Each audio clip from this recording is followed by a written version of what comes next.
1500 سال سے سوا عرب ابھی مسلمان ہیں، یہ موجودہ سوا عرب، اور کتنے خربوں مسلمان ہو چکے 15 صدیوں میں۔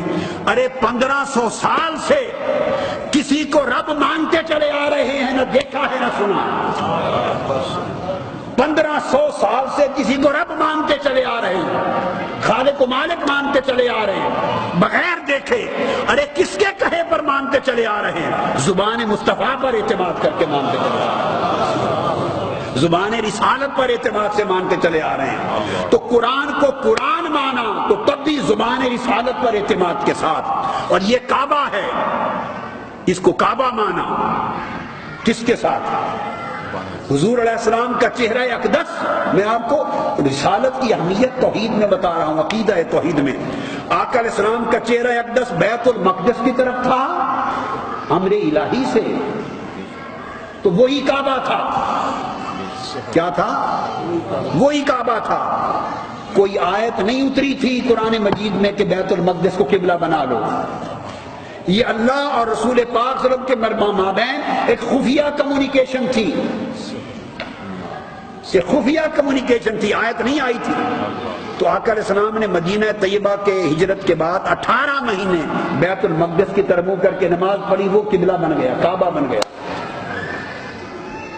بعض اسباب کی وجہ سے آپ کا ارادہ بدل گیا، خواہش بدل گئی، اور حالت نماز میں کھڑے ہیں اور کعبہ بدلنا چاہتے، اسباب اور ہیں، میں اس تفصیل میں نہیں جا رہا، تو بدلنا چاہتے ہیں کعبہ، اور اللہ کے امر کا انتظار ہے، اور اس انتظار میں اور اس شدت آرزو میں چہرہ بار بار پلٹ کے آسمان کی طرف دیکھ رہے ہیں۔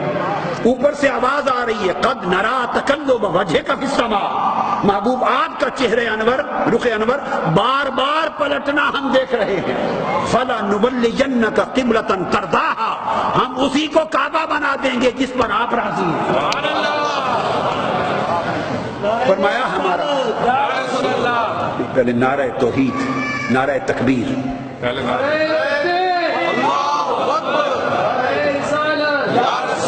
رب کائنات نے گویا یہ فرمایا، رب کائنات میرے محبوب بلا کوئی منہ ادھر کو کر لے یا ادھر کو کر لے، میری الوہیت کو کیا فرق پڑتا ہے؟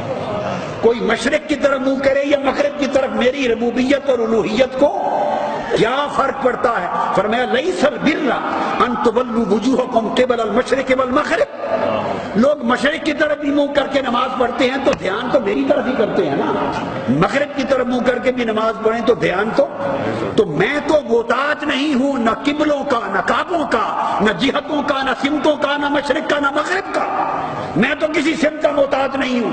محبوب میں نے تو کعبے بنائے تیری رضا کے لیے، تیرا رخ ادھر تھا تو ادھر راضی تھا، اس میں حکمت تھی کہ دلجوئی ہو جائے یہاں کے لوگوں کی، تو ہم نے بیت المقدس کو کعبہ بنا دیا۔ اب تیرا دل وہاں سے ہٹ گیا، تو نے چاہا کہ مکہ کہ کعبے کو قبلہ کو بنا لیا جائے۔ محبوب اگر تو اس پر راضی ہے اسی کو کعبہ بنا لیتے۔ حکم آ گیا فبلغ وجہک، یہ لکھا ہے فبلغ وجہک شطر المسجد الحرام۔ اب نقطہ جو میں آگے سمجھانے والا ہوں وہ یہ، اب یہ ساری کمیونیکیشن وحی کی شکل میں ہو رہی ہے، اور حالت نماز میں کھڑے ہیں۔ مسجد قبلتین کو تو سنا ہے نا آپ نے، میں جو آیت پڑھی تھی ادھر نہیں آیا ہوں، یعنی موضوع کی طرف نہیں آیا، وہ جو ابتدائی نقطہ بتایا کہ توحید اور رسالت کا تعلق کیا ہے، اب ہم اسی گلی میں پھنس گئے اسی گلی کے چکروں میں پھنس گئے جا کر۔ تو یہ کمیونیکیشن تھی، یہ خفیہ حالت نماز ہے۔ 2 رکعتیں ہو چکی، عصر کی نماز پڑھا رہے ہیں، 2 باقی ہیں مسجد قبلتین میں۔ صحابہ کرام کو کچھ پتہ نہیں کیا ہو رہا ہے، کیا باتیں ہو رہی ہیں مالک اور محبوب کی، کیا راز و نیاز چل رہے ہیں۔ صحابہ کرام کسی کو کچھ خبر نہیں، وہ تو پیچھے ہاتھ باندھ کے نماز پڑھ رہے ہیں، ادھر مرد نماز پڑھ رہے ہیں صحابہ، ادھر عورتیں بھی نماز پڑھ رہی ہیں۔ درمیان میں حالت نماز میں امر آ گیا، اب نماز سے سنیے فارغ ہوتے تو تب بتانا تھا نا صحابہ کرام کو، یہ اگلا نکتا ہے، نماز سے فارغ ہوتے ختم کر کے تو تب بتانا تھا نا کہ اللہ کا حکم آ گیا ہے کہ آج سے قبلہ بدل گیا فبلغ وجهك شطر المسجد الحرام. تو ابھی تو نماز سے فارغ نہیں ہوئے، یہ تو سارا قصہ نماز کے اندر کا ہے، نماز کے اندر کا ہے. تو آقا علیہ السلام نے کیا کیا؟ حالت نماز میں جب امر آ گیا تو آپ نے چہرہ بدل لیا. اور یہ بھی آپ کو بتاؤں، مثلا اس طرف تھا بیت المقدس، بالکل 180 ڈگری ڈیفرنس تھا، مشرق و مغرب. ادھر نماز شروع کی تھی، 2 رکعتیں پڑھی تھی، منہ ادھر تھا، آگے صحابہ کھڑے تھے، پچھلی صفوں پر ادھر عورتیں کھڑی تھی. اس پورے نقشے کو سمجھنے کی کوشش کریں، آپ کو رسالت کا عقیدہ سمجھ میں آ جائے گا کہ رسالت کیا ہے. ادھر منہ تھا، پھر پچھلی صفوں پر صحابہ کرام کھڑے ہیں مرد، اور ان سے پیچھے خواتین کھڑی ہیں. اندر ہی اندر باتیں ہو گئیں، راز و نیاز ہو گئے.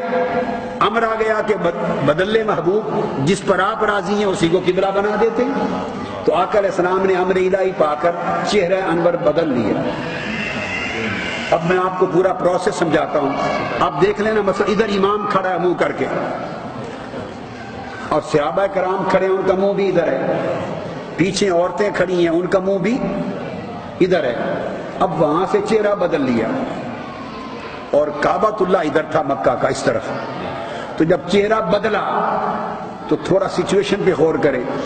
یہ باتیں مفسرین نہیں لکھتے، یہ تفسیروں میں اس ڈیٹیل کو، یہ تو بڑی کامن سینس کی بات ہے، سمجھ آنے والی ہے. جب چہرہ بدلا، چہرہ انور، تو پہلی سچویشن کیا ہوئی؟ امام کا چہرہ ادھر اور مقتدیوں کا چہرہ ادھر، آمنے سامنے ہو گئے. اب اس طرح تو نماز نہیں ہو سکتی. تو آقا علیہ السلام نے کیا کیا کہ صفیں چیرتے ہوئے ادھر آ گئے، چیرتے ہوئے ادھر آ گئے.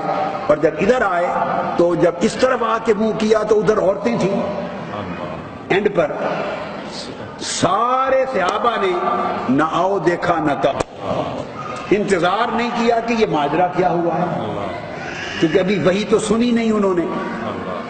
وہ نماز سے فارغ ہوتے، ان سے خطاب کرتے، بتاتے بھائی آج یہ حکم آ گیا ہے، قبلہ بدل گیا، تو تب خبر ہوتی نا. یہ تو سارا نماز کے اندر ہوئے جا رہا ہے، سارا کچھ اندر ہو رہا ہے. تو اس طرف آ گئے، اس طرف چہرہ اقدس کر لیا.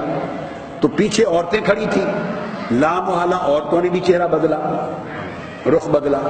جب رخ بدلا تو یہ ممکن تو نہیں تھا کہ پہلی صفحے پر عورتیں آ جائیں اور مرد پیچھے ہو جائیں. نہ صرف رخ بدلا، وہ ساری کی ساری صفیں عورتوں کی چل کر مردوں کو چیر کے ادھر چلی گئی، منہ ادھر کر لیا. اور صحابہ کرام جو ادھر کھڑے تھے وہ چیرتے ہوئے ادھر آ گئے. نہ صرف منہ پلٹے، صفیں بھی چیرتی گئیں، اور آگے والے پیچھے، پیچھے والے آگے، یہ سارا انقلاب بپا ہو گیا. اور پھر نئے سرے سے صف بندی ہوئی، اور آقا علیہ السلام کے پیچھے ادھر منہ کر کے صحابہ کھڑے ہو گئے، پیچھے خواتین صحابیات کھڑی ہو گئی، اور نماز ٹوٹی نہیں، جاری رہی. حضور کے معاملے میں لگے رہے. رخ بدل گئے، صفیں چر گئی، ادھر آ کے کھڑے ہو گئے، عورتیں ہٹ کر ادھر چلی گئی، مرد ادھر آ گئے، رخ بدل گئے، اور نماز جاری رہی. 2 رکعتیں بعد میں اسی طرح مکمل ہوئی. اور نماز کے بعد جا کر بتایا کہ یہ اس لیے ہوا کہ اوپر سے حکم آ گیا فَوَلِّ وَجْهَكَ شَطْرَ الْمَسْجِدِ الْحَرَامِ. اور یہ اب صحابہ کرام کا عقیدہ رسالت دیکھیے، ایمان دیکھیے. ایک لمحہ تھا، ایک لمحہ امتحان تھا، صحابہ کرام کے ایمان کا امتحان، ان کی معرفت کا امتحان، مقام رسالت کو سمجھنے کا امتحان، کہ ان کا عقیدہ رسالت کیا تھا، وہ مقام رسالت کو کیا سمجھتے تھے، ان کے فہم میں کیا تھا کہ توحید و رسالت کا تعلق کیا ہے. وہ رب سے ڈائریکٹ تعلق جوڑتے تھے یا بواسطہ مصطفیٰ جوڑتے تھے؟ وہ اپنے فہم سے توحید تک پہنچتے تھے یا بذریعہ رسالت پہنچتے تھے؟ یہ بات سمجھنے کی ہے. اس سچویشن کا نقشہ قرآن نے کھینچا ہے 2 پارے کے شروع میں، اور فرمایا وَمَا جَعَلْنَا الْقِبْلَةَ الَّتِي كُنْتَ عَلَيْهَا إِلَّا لِنَعْلَمَ مَنْ يَتَّبِعُ الرَّسُولَ مِمَّنْ يَنْقَلِبُ عَلَىٰ عَقِبَيْهِ وَإِنْ كَانَتْ لَكَبِيرَةً إِلَّا عَلَى الَّذِينَ هَدَى اللَّهُ.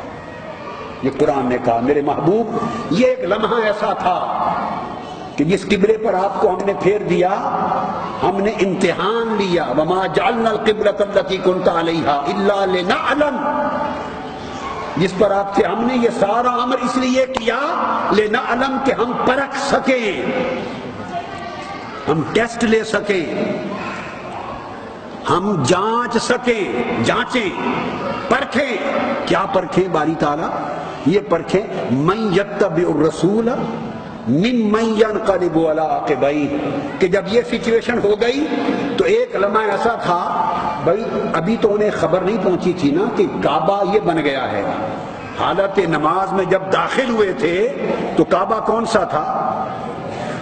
کعبہ بیت المقدس کو آپ قبلہ اول کہتے ہیں، بھائی اس نماز کے اندر جب داخل ہوئے تھے تو وہی قبلہ اولی کی قبلہ تھا۔ تو قرآن نے کہا کہ باری تعالیٰ فرماتے ہیں کہ ہم نے یہ ساری سچویشن اس لیے کریٹ کی لنعلم کہ تاکہ ہم پرکھیں اور امتحان لیں من یتبع الرسول ممن ينقلب على عقبیہ، کہ اب ایک لمحہ ایسا آ گیا کہ رسول کا چہرہ ادھر تھا اور وہ جو قبلہ تھا کعبہ جس پر 18 مہینوں سے تھے وہ کعبہ ادھر تھا اور رسول کا چہرہ ادھر ہو گیا۔ اب رسول کا چہرہ ادھر اور کعبہ ادھر، رب نے کہا کہ اب اس لمحے وہ ایک عجیب کشمکش میں تھے اور میں امتحان لینا چاہتا تھا کہ کون کعبے کی طرف جاتا ہے، کون مصطفیٰ کی طرف۔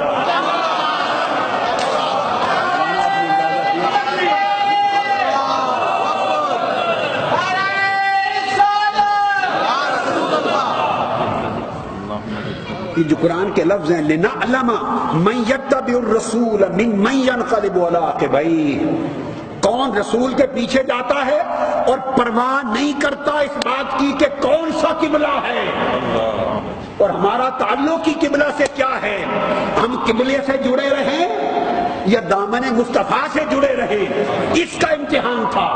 لہذا یہ بات بعد میں ہوگی کہ کیوں مڑے، حضور نے رخ انور کیوں پھیرا، کیا امر آیا، کیا وحی آئی، یہ بعد میں پوچھتے رہیں گے۔ اس وقت لمحہ یہ تھا کہ چہرہ مصطفیٰ ادھر ہے اور کعبہ جس پر قائم تھے پہلے 18 ماہ سے وہ ادھر ہے۔ رب نے کہا کہ میں یہ امتحان لینا چاہتا تھا کہ میرا گھر ادھر ہے، میرا گھر ادھر ہے اور مصطفیٰ کا در اب ادھر ہے۔ اب دیکھنا یہ ہے کہ تم رخ مصطفیٰ کی طرف جاتے ہو یا میرے گھر کی طرف جاتے ہو۔ تو جنہوں نے کعبے کو چھوڑ دیا، وہ جو پہلا قبلہ اول تھا اس کو چھوڑ دیا اور مصطفیٰ سے تمسک اختیار کر لیا، فرمایا وہی مومن ہو گئے، وہی مومن ہو گئے۔ کیا سمجھداری؟ یہ صحابہ کرام کی کتنی معرفت تھی۔ قرآن کا انہا لکبیرۃ الا علی الذین ھدی اللہ، یہ لمحہ بڑا مشکل تھا، یہ فیصلہ کرنا بہت بھاری امر تھا، مگر ان کے لیے بھاری نہ تھا جن کو اللہ نے ہدایت دے دی تھی، وہ صحابہ کرام جن کو ہدایت دے دی تھی۔ اور یہاں ہدایت کا معنی کیا ہے؟ جن کو مقام رسول کی معرفت دے دی تھی، مقام رسول کی معرفت دے دی تھی، جن کو یہ سمجھ میں آ گئی تھی کہ ہمارا اپنا تعلق کعبے سے کیا ہے، ہم کب سے کعبے کو جاننے والے بنے ہیں۔ ہم تو اصلاً وہی تھے جنہوں نے 360 بت جما رکھے تھے کعبے کے صحن میں، ہم تو وہ تھے جن میں سے اکثر خدا جانے کیا کیا کرتے تھے۔